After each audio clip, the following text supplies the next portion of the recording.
সালটা ছিল 2024 সালের মার্চ মাসের 23 তারিখ।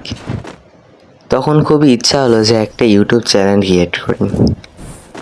যেই কথা সেই কাজ, ইউটিউব চ্যানেল ক্রিয়েট করতে হয় কীভাবে সেটা নিয়ে ইউটিউবে একটু ঘাটাঘাটি করলাম, বড় ভাইদের কাছে জিজ্ঞেস করলাম। ভাই জানতামই না যে ইউটিউব চ্যানেল খোলা এত সহজ ছিল। তো যাই হোক, ইউটিউব চ্যানেল খুললাম। ইচ্ছা হলো একজন বড় ইউটিউবার হওয়ার। সকল ইউটিউবারদের ভিডিও দেখতাম এবং নিজের কন্টেন্টটাকে কীভাবে ভালো করব সেটা করার চেষ্টা করতাম। কিন্তু কে জানতো আমি ইউটিউব চ্যানেলও খুলবো, ইউটিউবে ভিডিও আপলোড দিব, কিন্তু কারোর সাপোর্ট পাবো না, কারোর ভালোবাসা পাবো না। ভাই এখন আমার আইডিতে প্রায় 2 মাস পরে ভিডিও আপলোড হচ্ছে। কেন জানেন? কারণ ভাই আমি লাস্ট ভিডিওগুলোতে আমার 5-এর উপরে কোনো ভিউজই পাই নাই, 5টার উপরে কোনো ভিউজই আসে নাই একটা ভিডিওতে। যে আমি প্রতিদিন আগে আমি রেগুলার ভিডিও আপলোড দিতাম, প্রতিদিন বড় ভিডিও বানাইতাম, সে আমি এখন ইউটিউবের কথা শুনলেই ভাই মন খারাপ হয়ে যায়। এটার মূল কারণ হলো ভাই আমার ভিউজ, ইউটিউবে কোনো ভিউজ পাইলাম না। তো আবার ভাবতে পারেন যে এতদিন পরে আবার ফিরে আসলি কেন তুই? এটা ভাই ফিরে আসার মূল কারণ কিছু মানুষ যারা আমারই মতো একসময় ব্যর্থতার হতাশা তার ভিতরে কাটিয়েছিল, কিন্তু তারা কখনো মনোবল হারাইছিল না, সেজন্য তারা এখন সফল। তাদেরই মতো সফল কিছু মানুষের কথা শুনে আজ আমি আবারও ফিরে আসলাম ইউটিউবের কাছে। তাদের মধ্যে বড় অনুপ্রেরণার মানুষ একজন হলো আমার কবি গেমিং ভাই। কবি গেমিং ভাইয়ের যখন 1 লাখ ফলোয়ার হলো, মানে 100K হইলো, তখন সে তার কিউনি ভিডিওতে বলল যে আমি ভিডিও ছাড়তাম, ভিডিওতে কোনো ভিউজ আসতো না, মন খারাপ হইতো, তাও চালিয়ে গিয়েছি।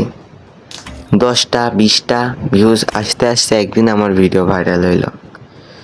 আরেকটা বড় সব গল্প হলো আমাদের 12 লল গেমারের। তার কথা হলো সেও এরকম ভিডিও আপলোড দিত কিন্তু কখনো ভাইরাল হইতো না। সে একদিন ভিডিও আপলোড দেয় রাতের বেলা ঘুমানোর সময়, সকালে উঠে দেখে তার ভিডিওতে 1 লাখের উপরে ভিউজ।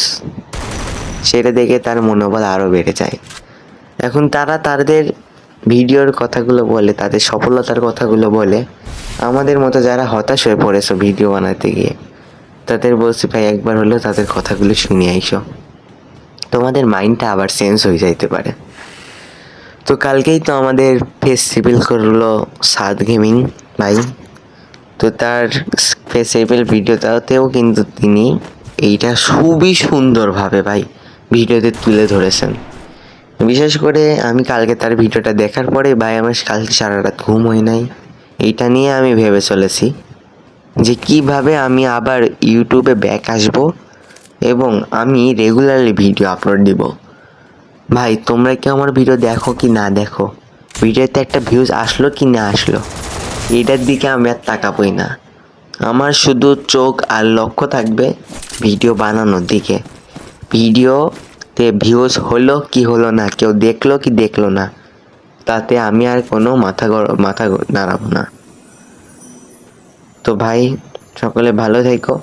ইনশাল্লাহ এখন আমি রেগুলারলি ভিডিও আপলোড দিব। যদি ভাই ভালো লাগে অবশ্যই একটু এই ছোটো ভাইটাকে লাইক কমেন্ট করো, সাথে থেকো। ইনশাল্লাহ তোমাদের ভবিষ্যতে ভালো ভালো ভিডিও উপহার দিব। আর ভাই আমার একটা সব থেকে বড় ইচ্ছা হলো আমি একজন ইউটিউবার হব ইনশাল্লাহ।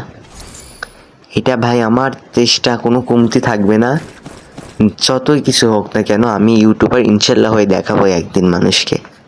তো আল্লাহ হাফেজ গাইস, দেখা হবে নেক্সটের ভিডিওতে। সে পর্যন্ত সবাই ভালো থাকবেন, সুস্থ থাকবেন।